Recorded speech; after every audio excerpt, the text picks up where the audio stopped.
Moving ahead, let's continue our focus on what CNBC TV18 is known for, the pulse of India's stock markets and the investment opportunities that make India a global financial hotspot. Well, over the past decade, India has attracted approximately $667 billion in foreign direct investment, solidifying its position as a premier investment destination with substantial growth potential. Well, the strength of India's markets is a testament to this appeal.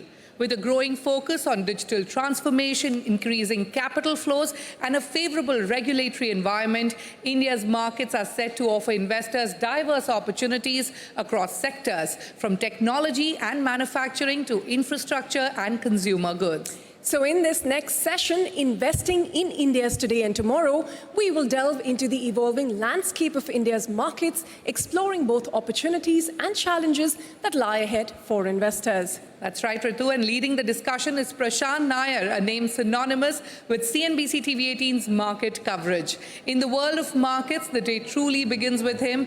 He's joined by industry veterans, Ramesh Damani, owner of Ramesh Damani Finance, Manish Chokhani, director at Enam Holdings, Ramdev Agarwal, chairman and co-founder of Motilal Oswal Financial Services, and Ashish Kumar Chauhan, CEO of National Stock Exchange. Well, I'll invite the veterans of the market to take the stage for what is surely going to be a dynamic discussion on India's market potential and investment future. With that, it's over to you, Prashant.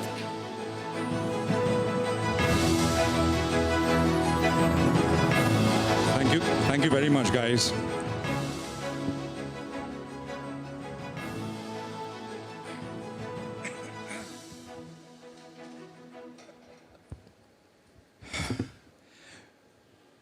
Good morning, good afternoon actually now, and a warm welcome to our special session as we celebrate CNBC TV18's 25th anniversary, a quarter of a century of capturing the pulse of markets, stories of resilience and success, and the voices that shape the financial landscape. And actually, four of them are right here with me. 1999, the first time CNBC TV18 hit the airwaves, the mahal of the market was thick with the promise of the new millennium. Y2K fears were testing nerves, and the optimism about a tech-driven future that seemed just within reach. It was the dawn of India's emergence as a global IT powerhouse, a story mirrored in the corridors of bustling brokerage firms and whispered over cups of chai. Now, to jog everyone's memory, 99 was also the year that the Kargil War was imposed on us, and of course our brave hearts fought and won it.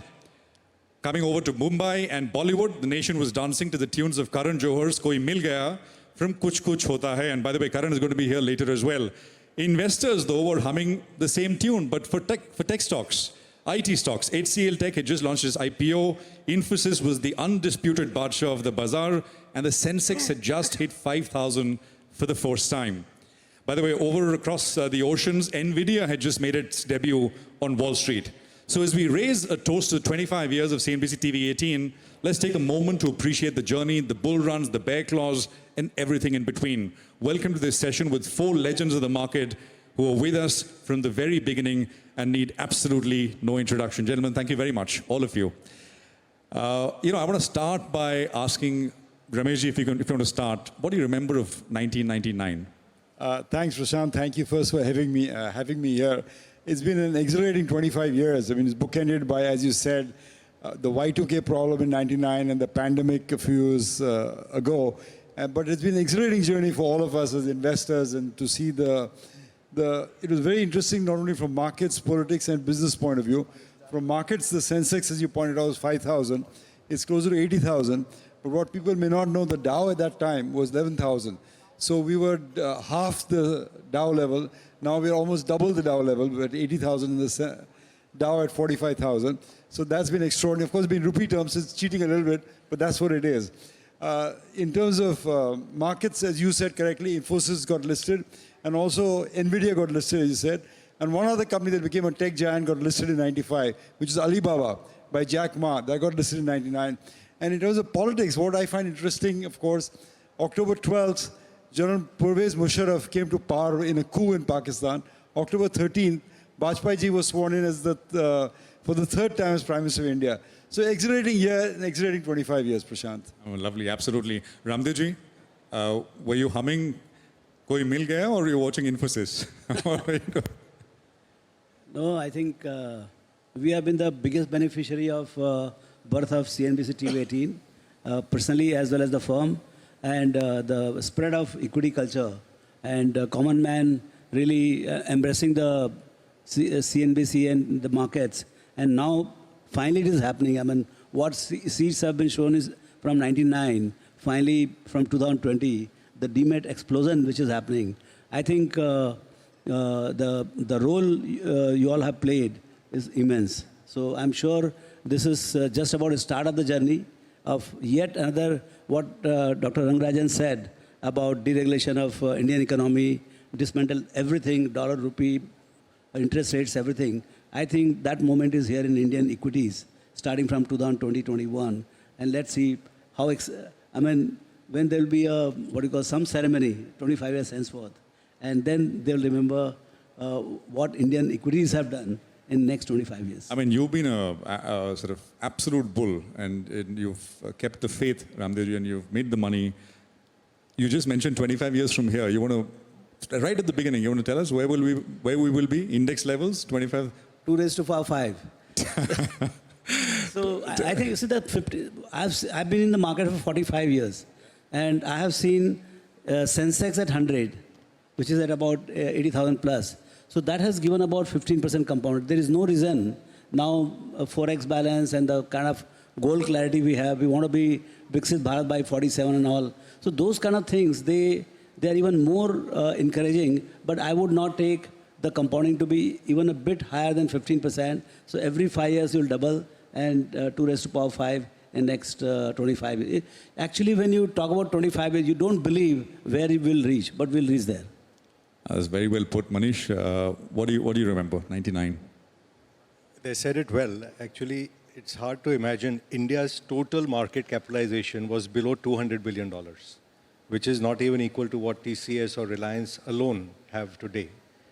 And that's been the journey, that 25 times the market cap has gone up from 200 billion to north of 5 trillion. And I agree with him entirely that next 20 years, if you don't do 16 times more from here, I'm working on the basis that I'll be older and grayer, although I'm 10 years younger, I must confess. So I'm the baby on the panel. But I think in the next 20 years, if we don't do 10 to 15 times even from here, I'll be surprised. And we are on a takeoff trajectory. But I remember 1999 for the heroic valor of the Indian Army in the Kargil War. And the phrase which had got all of us youngsters back then was, "Ye dil mange more," from Bikram Batra when he took Tiger Top. So salute to the Army for keeping us the way we are. Absolutely. And very well put, Manish. Ramesh, you want to add something?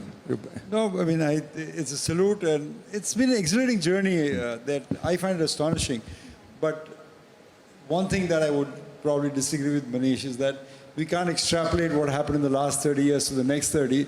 Otherwise, China would have been soaring in the clouds right now. It doesn't typically happen. And I do feel, for whatever it's worth, I think India will do fine, and it's a risk not to be invested.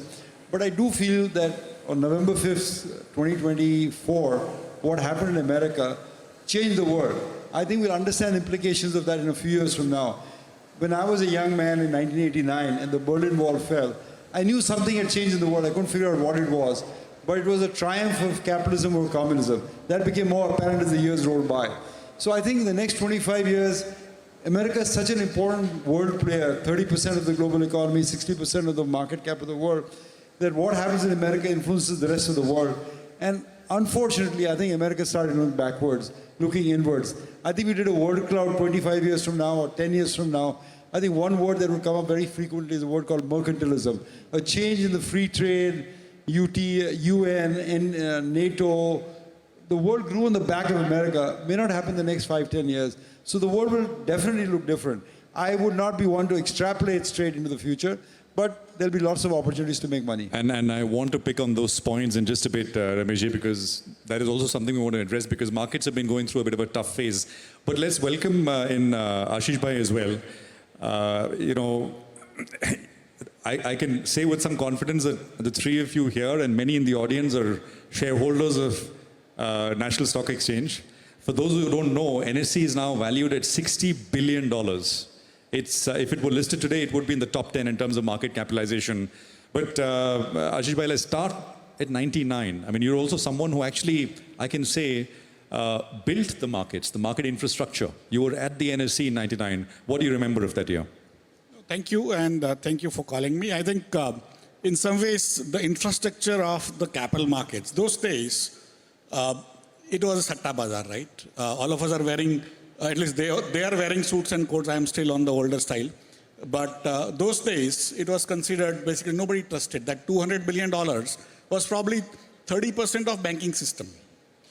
30%, the capital markets were very small and considered a kind of a sort of avoidable activity.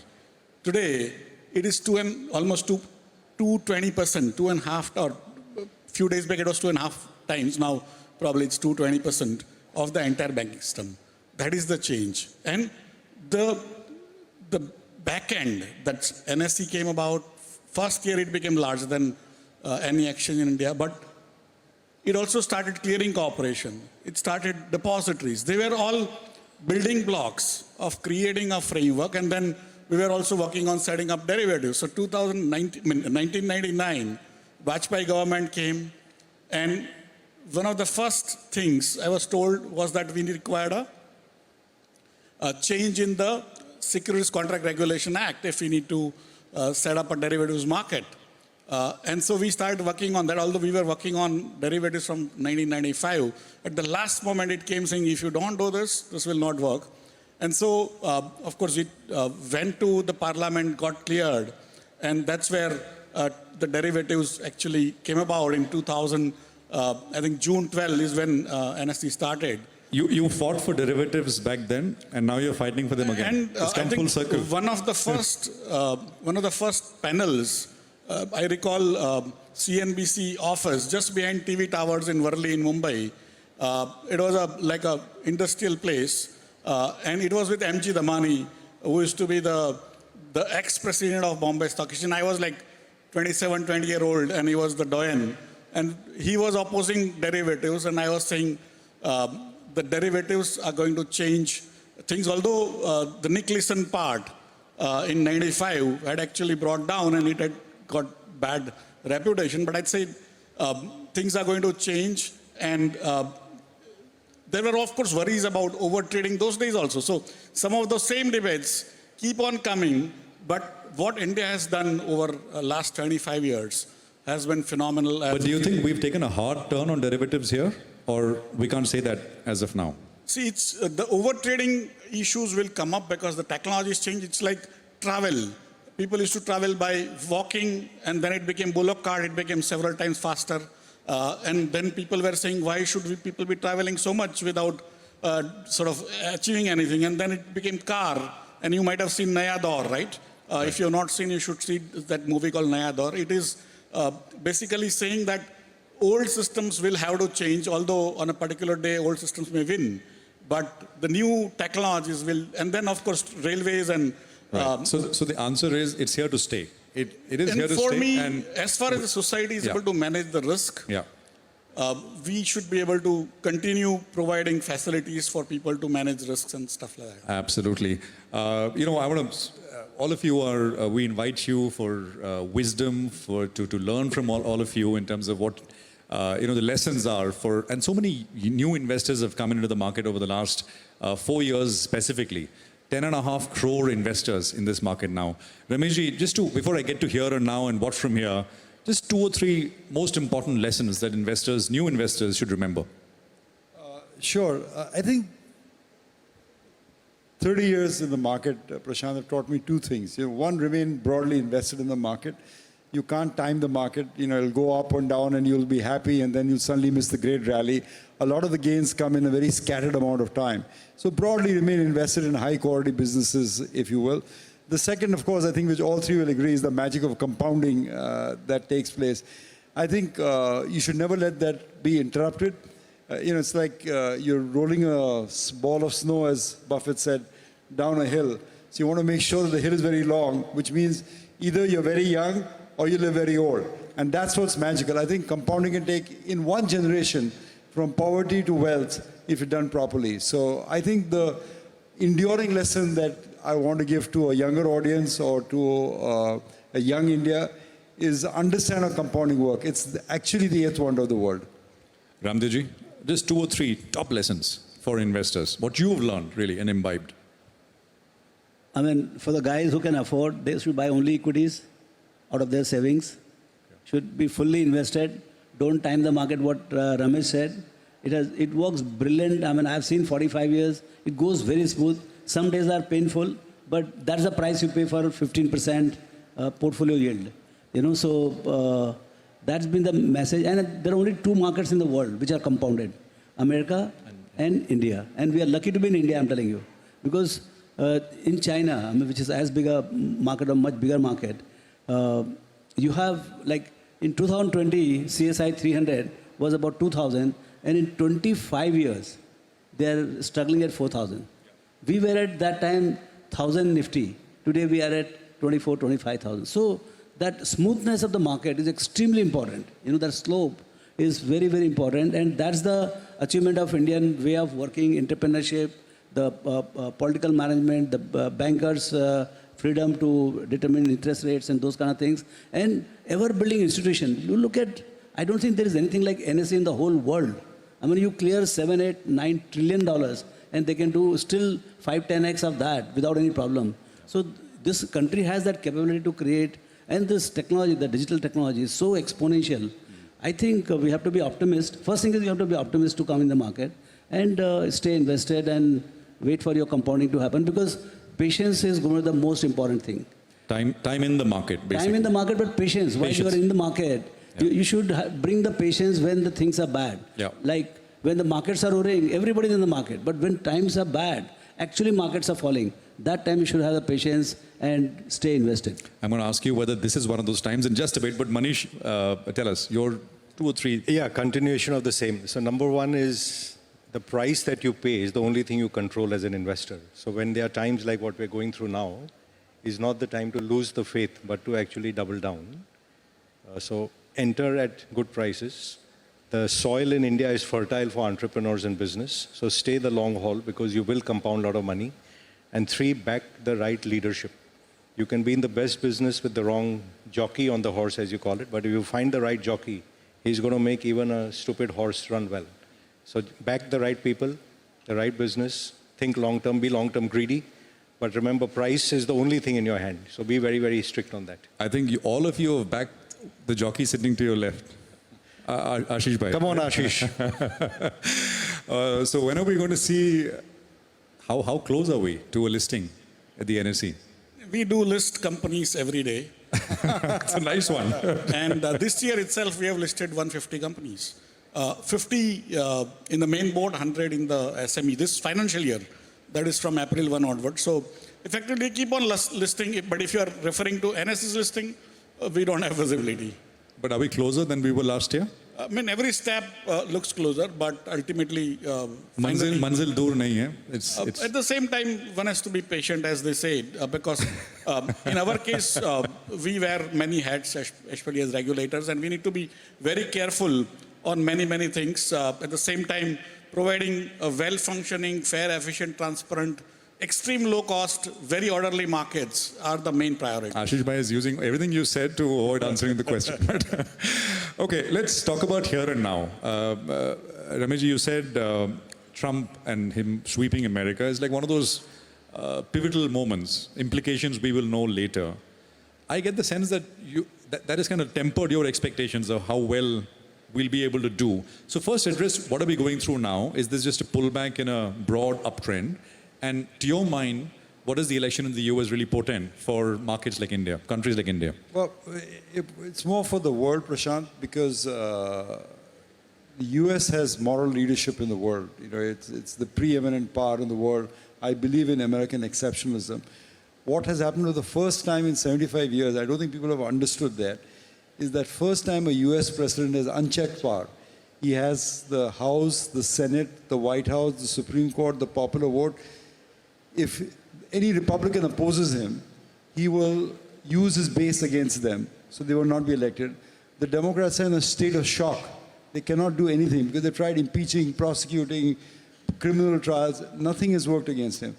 And now the worst fears of the America First MAGA movement can now be seen being implemented. So I'm really afraid that they might say, we'll put tariffs on there, which are economically suicidal to do. We'll stop immigration. America was built on immigration.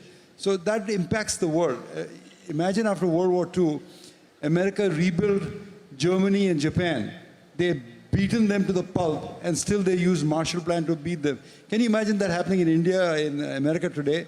I don't think they'd help Ukraine out, or they help Russia out, or whatever. So I think the world has changed out there. India is lucky that we have a strong domestic economy and inward-facing economy anyway, so we'll be fine in the scheme of things to come. But I think the world perhaps may look a bit different. I think just after it looked different after the Berlin Wall fell, and we had 35 years of peace, prosperity, unparalleled global wealth, I'm not sure the next 35 years will be as easy for the world as the last 35 were. In terms of market returns as well, maybe. In terms of market returns, in terms of which economies do well, because what was the basic model? Singapore, Taiwan, Korea, export to the US. The US had big enough shoulders that they could carry everyone along with them, and they carried everyone along with them. But now you have a US president that doesn't want to do the basic magic that worked for the last 35 years. So I would watch Washington very closely. No, that's very well put. Ramdeji, what is your sense? Here and now, markets, are we in a bit of a pullback in a broad uptrend? And to what Rameshji said, which is American exceptionalism. So money goes home, which is the US dollar, which is US assets. What does it mean for returns here? So, coming back to Indian markets, because I don't know so much about American history, and Ramesh has lived there and he watches them very closely. But coming here, I think the corporate closer home, in the current scenario, our multiple expansion is at a full level. So there is no scope for the multiple. So earnings must come, and earnings are actually going down. So there is a clear challenge in the earnings not coming through. And so when does it work? Like Dr. Naranajan was saying, the demand, at the end of the speech he said, demand has to be looked into and it should be discussed. So I think what all macro managers they will do as we go forward. Do you think we're at that point where we need some help, fiscal or monetary? Of course, but I don't have any prescription or anything like that. It will come. It will come because they want that 7-8% growth. It will come. Right policy decisions will be taken at the right time. So we have to have a little more patience. Maybe the earnings growth may take another 6 months. Next year could be roaring one. So, but it will come. That much I know. If the economy grows at 7-7.5%, we'll get our 12, 13, 14% earnings growth. That should come through. But right now, this is a time to have patience and wait for the markets, because the foreigners are losing patience. And they are selling out. Little they are realizing that they can get out, but they cannot get in. So they are in a situation where, of course, they have luxury to go to Korea, China, wherever. But once they get out from India, they cannot get in. The price to pay for entry again, think about it. What they sold at 1.5 lakh in last 1 month. If they want to buy back 1.5 lakh, I think the index will be 30,000. Manish, come in. Where are we now and where do we go from here? Are we in a bit of a downturn for a while, time correction? What's your sense? Yeah, so we've all been, I think, on the same page that we'd had this bubble in mid and small caps particularly. And it's good that the market actually is cooled off and goes a bit sideways and allows earnings to catch up. And like they rightly said, eventually, you know, with the man and the dog example, you follow the man, not the dog. And the dog was going all over the place. But the man really here is the earnings. And earnings is what will determine where we go. And I've always said, you make money bottom up. So all the macro may do whatever. Like, for example, Uday's here, his bank wasn't even born in 1999. And see the kind of wealth creation. You could have made all the macro stories about Kargil war and sanctions on India and banking sector in trouble and so on. And you see the wealth creation. And I think this era of where the youngsters are now building what I call the next phase of India, which will be technology should be ours, the product should be ours, the brand should be ours. Historically, we've been processors. And the new India which is getting built is taking over all of these. And that's really the next leg of wealth creation. So irrespective, I think, of what the macro does, we will find enough opportunities to make money. You lose money top down. Like he said, the world is in trouble and people come and sell. But in that rubble is when you find things that you can pick up. While we were sitting here, I must say, my son is in the audience and he was texting me on a couple of stocks which have come to interesting prices. And like, hold on, let me finish and we'll go back. No, absolutely. Are we, just very quickly, one line answers. Rameshji, are we in a bit of a time correction next 6 months?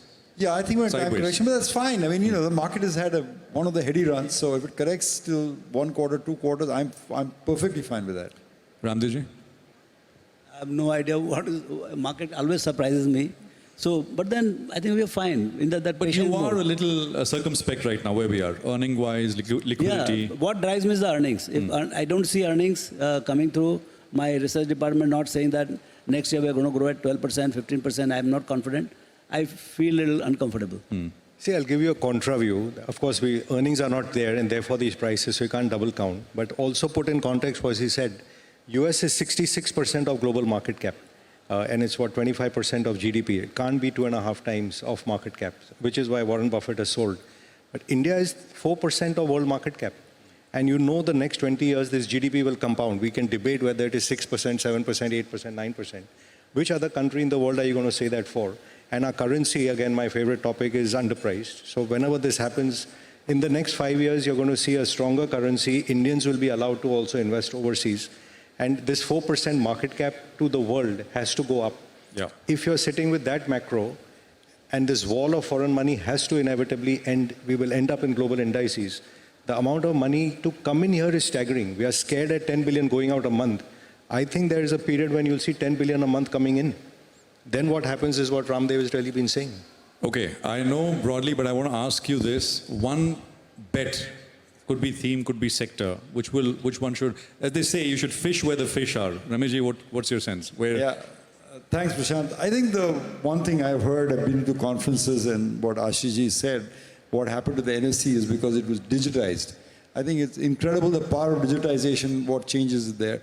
I think the number of transactions that you're handling, whether it's in payments, we're handling, I think, 150 billion payment transactions a year now in a country of 1.5 billion people, headed to 500 billion. So I think, and part of the growth of a country is always infrastructure. So look at what I call the digital public infrastructure space. I think that will be ripe for picking. Those are priced not necessarily according to the opportunity available, but according to some measure of earnings. So I think the opportunity is very great for the digital payment infrastructure companies over the next few years. So if you ask me, buy one stock and don't come back for 5-10 years, I'd buy it in that space. Digital public infrastructure. Yeah. Ramdevji? I think I'll stick to my very close Whole love. capital market intermediaries, all kinds of things. Because this boom from 40 million demat accounts to 400 million demat Ashish accounts. Bhai is smiling there. Yeah. So that, and I know he has to be smiling. So I think this is the biggest boom, biggest, expansion I've seen in the markets. And thanks to digital technology, the expansion is not linear. So it's a non-linear kind of opportunity. And this will give birth to some very big firms. I mean, you have to be good in picking up which one is going to be the next Goldman Sachs or Merrill Lynch or Morgan Stanley. Or Lovely. Kotak. Manishji? I'll just expand. I love financials, of which capital markets is one, and from exchanges to mutual funds to brokers to, But just again for context, when I started doing brokerage in the 1990s, the largest fund in the world we used to service was Capital International. They were $90 billion. Today they are north of $3 trillion. Do you know the number for HDFC Mutual Fund today is $90 billion? It was an unimaginable number for Indians then. Can you see this becoming $3 trillion? Can you see the banking sector becoming far larger? Like, will we be only $2 or $3 trillion of banking deposits and assets under management? This space, financials, if you are not invested, please go and make an investment over there. No, absolutely. And Ashishji, all of them are going to look to you. So let me give you an anecdote which has nothing to do with their looking up to me. But NSE started, we created NSE in 92, set up in 92, started operations in 94 with 25 crore rupees of capital. We never raised further 1 rupee. Today, as you said, it's 5 lakh crore, 20,000 times or more. And that is way beyond, and it's a professionally run company, not individuals. Neither any CEO would have got anything out of it. They were getting IDBI salaries. Today they're getting slightly higher, but almost similar. But still, that framework which the new technology brings and the scale that it brings, any type of new technology, not only financials, but it will be any type of conceptual technologies, whether artificial intelligence or biotechnology, where capital invested is very little, but outcomes can be non-linear. For me, that is the future of the world.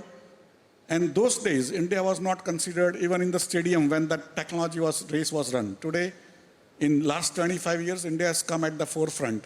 When the next race is run, India is going to win that on the back of its young population, the technology adoption it has done. And that's why, for me, you look at 25, 30, 50 years, this is the place to be in. And NSE is right at the forefront. It's been an incredible store of value, those who've kind of gotten in, and I think the gentlemen here know that perfectly well.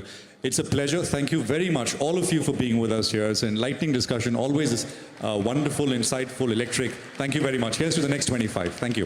Thank you, Prashant. Next 25.